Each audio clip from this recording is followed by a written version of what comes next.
In this opposite view wildlife photography video, I'm going to explain why you should really consider hiring a hide, even if you're not that experienced at wildlife photography.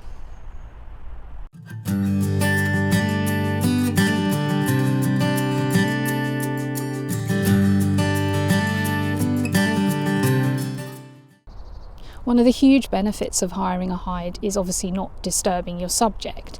And that is true whether you're photographing them or actually if you just want to go and watch a particular subject. And you can get close to wildlife that you wouldn't stand a chance of getting close to really in a normal situation wandering through the woods like this. For example, in Hertfordshire, I'd actually watched badgers from a viewing enclosure. It was a long time before I was doing wildlife photography, but it was a really wonderful experience and a way of getting close to these mammals that I'd actually never seen in the wild before, and I haven't actually seen since. So why wouldn't you just go into a reserve and sit in a hide? That's generally cheaper and easy to do maybe, but I think what you really miss from that is the peace and quiet and sort of time to yourself, or with limited numbers that you get from hiring a hide. I don't think the benefits of that can be overstated enough. And also you're not going to get that door banging, people coming in and out asking you questions, which on a normal day can be fine, but when you're really trying to focus on a particular image or subject, it can be quite distracting. And you also don't get the obligatory, oh, you should have been here 10 minutes ago when there was a kingfisher, an otter and a load of teal.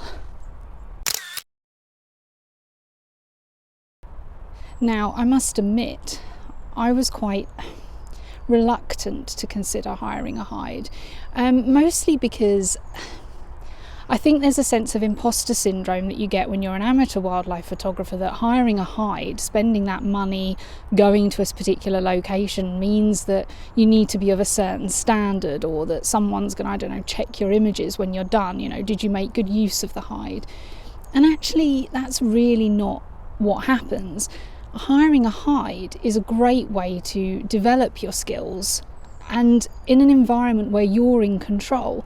If you have, say, 3 hours in a hide with wildlife guaranteed to be in front of you, there's huge scope for you to develop your skills in terms of picking different shots, looking at different angles for photography, getting down low, all in an environment where the wildlife is accustomed to someone photographing them from within this area, and they're not at all affected by it. One of my top tips would be definitely to, as well as researching the sort of hide that you might want to visit, the species you might want to have a look at, is also to, once you've maybe chosen a hide or narrowed it down, is to try and research other photographers that have taken images from that hide, to give yourself an idea of what they managed to capture, maybe get yourself a bit inspired, and then also work out before you go what sort of images you might want to get. If you follow me, you'll know that I'm based in Glasgow, which is brilliant for photographing a variety of wildlife. Even here on my local patch, in these woods, I can see a huge variety of birds and mammals, including roe deer. But what happens when I want to photograph red squirrels? Well, I've actually found a location that's perfect for red squirrels, and it pretty much guarantees that I will see them every time I go.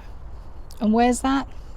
Well, that's Argaty Red Kites, and there I hire their woodland hide for a few hours and basically spend a few hours of bliss photographing the red squirrels that come there. As you can see from the images and footage in this video, the woodland hide at Argaty offers plenty of opportunities for eye-to-eye photography. In fact, the wildlife here can come so close that you may need to use a short focal length lens.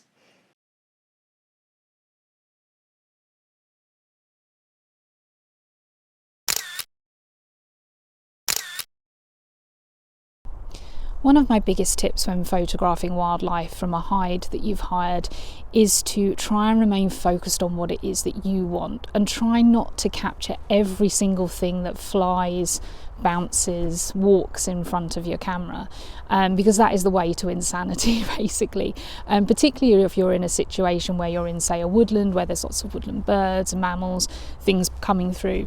If you try and capture everything, you're probably just going to stress yourself out. The best thing to do is, when you sit in the hide, before you start photographing, take a few minutes, look around, see what it is that you're trying to get, visualize some images. As I've already mentioned, try and research photographers that have already been to that hide and see what images they got, and try and focus yourself to capturing those specific images rather than trying to capture everything, because generally, as I've found in the past, you end up with the lower quality images than the ones you maybe came for. So I've talked about the benefits of hiring a hide. What are the drawbacks? There aren't really a lot, but obviously the word hiring indicates that you are paying for this. You're paying to hire a hide, and that obviously isn't an easy decision to take, in the same way that when you're deciding what camera equipment to buy or anything to do with wildlife photography, in a lot of ways there are costs involved. But my top tip would be, if you're hiring a hide like I've done, where there is room for more than one person, is definitely to get other people on board. Talk to people on social media in your local area, get a group of you together to split the cost if you can. That's one really, really good way. And also it's a great way to, have a laugh, compare images, if you've got people that you can do that with. Also, shop around. I mean, depending on what species you want to photograph and the locations you want to go to, there's obviously different options that you have, different amounts of time that you can spend in a hide. So consider all those options and basically do your research. That's what I did, and it really paid off.